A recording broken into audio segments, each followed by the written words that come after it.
Long-term vision ang pagnenegosyo. Ikaw ba isang small business owner na nagpapatakbo ng negosyo pero ang tingin mo lamang dito ay para pagkakitaan lamang? O ang tingin mo dito ay tatagal lamang ito ng 1 year, 2 years, or 3 years? Tapusin mo ang video na to para malaman mo na ang negosyo pala ay long-term vision. Ako nga pala si Ruben de la Vega, isang negosyante. Nagsimula lahat yan nung nagtayo kami ng first business namin ng mga kaibigan ko. Ang tingin lang kasi namin dati dito is para kumita ng pera. Ayun, ang nangyari na lugi. Second business, lugi ulit. Third business, lugi ulit. Hanggang sa laging ganun lang ang problema, paulit-ulit. Lagi na lang nagsasara. Lagi na lang nalulugi yung mga negosyong napagdaanan ko. Buti na lang, itong fourth business, tumagal to ng halos magpo 4 years na ngayon. Running 4 years na. So dito, na-realize ko na ang pagbibusiness pala, hindi pala basta na lang ang goal natin ay kumita lang ng pera. Pero palang ibang bagay na magandang isipin natin. At yun ay dapat long-term vision ang tingin natin sa ating negosyo. Simula nung na-realize ko na long-term pala dapat ang tingin natin sa ating negosyo, dito na nagbago ang lahat. Kaya sa video na to, isi-share ko sa inyo yung dapat palang tingin natin sa ating negosyo. Ang isang dahilan kung bakit long-term vision ang pagnenegosyo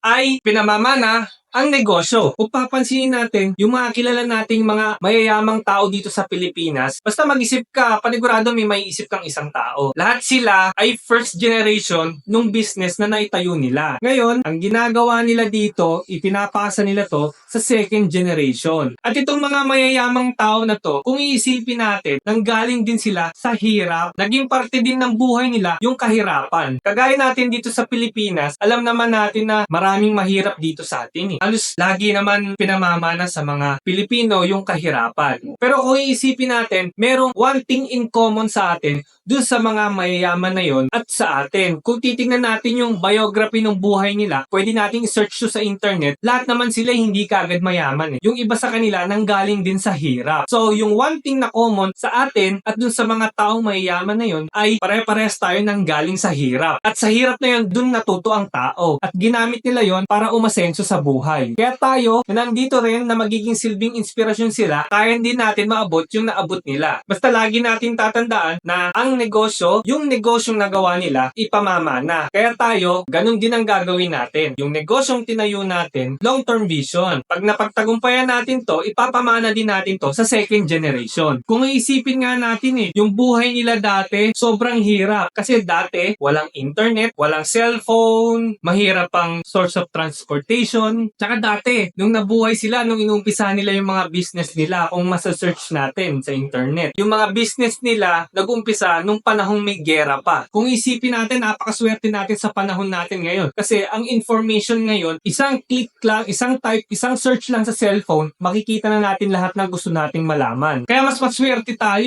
Kasi sa generation na to, tayo nabuhay. Dahil lahat ng information nasa atin na, ang kailangan na lang natin gawin, i-execute yung mga nalalaman o mga ideyang meron tayo. Tsaka wala naman may gusto na naghihirap tayo Hindi rin naman natin kasalanan, hindi rin naman kasalanan ng mga ninuno natin. Talagang nasa sa atin na lang yon. Kung pagbubutihan natin, pagsisipagan natin, kung maglalagay tayo ng disiplina sa sarili natin, panigurado, maaabot din natin yung mga naabot nila. Kaya magiging silbing aral yung mga bagay na nagawa nila. Na sila na rin mismo nakita natin na yung negosyong inumpisahan nila, na napalaki nila, pinamana nila sa second generation nila. Di ba nga laging sinasabi ng pag namatay ka, hindi mo madadala sa langit. Pero may kabilang istorya pala yun. Yung perang iiwanan mo, hindi mo man madala sa langit, pero mabibigyan mo naman na magandang buhay yung pamilyang iiwanan mo. Kaya ang negosyo ay hindi short-term vision lang na 1 year, 2 year, 3 years, okay na o basta na lang tayo kumita. Dapat ang iniisip natin sa negosyo, ito ay ipapamana. Dapat 20 years and above ang tingin natin sa negosyo, hindi lang basta maigsing oras lang o maigsing taon lang. Bakit ko nga pala ginagawa tong content na to? Kasi tayo mga small business owner, walang tutulong sa atin. Walang magtuturo sa atin kung ano ba dapat ang ating gawin sa kasalukuyan at sa future. Kasi ang kalaban natin dito, alam nyo naman, yung malugi tayo. Sayang yung oras at sayang yung mga perang inipon natin at pinaghirapan natin sa ating mga trabaho. trabaho. Kaya pilit nating gustong iwasan yon na malugi at mawalan ng gana ang isang Pilipinong nangangarap na makapagtayo ng isang negosyo at makapagpalago ng isang negosyo. Pag nalugi na ang isang nangangarap na magnegosyo, mawawalan na to ng gana. Kaya sa mga simpleng gantong video o content na ginagawa natin at makatulong tayo doon sa nag-uumpisa na pero hindi pa alam yung mga gantong bagay. Saka pwede ka nga pala sumali sa binubuo nating Facebook group, ang Buhay Negosyante Group. Dito pwede tayo mag-share ng mga experiences natin, problema natin, at meron din naman sasagot sa atin dito. Kaya tulong-tulungan tayo dito.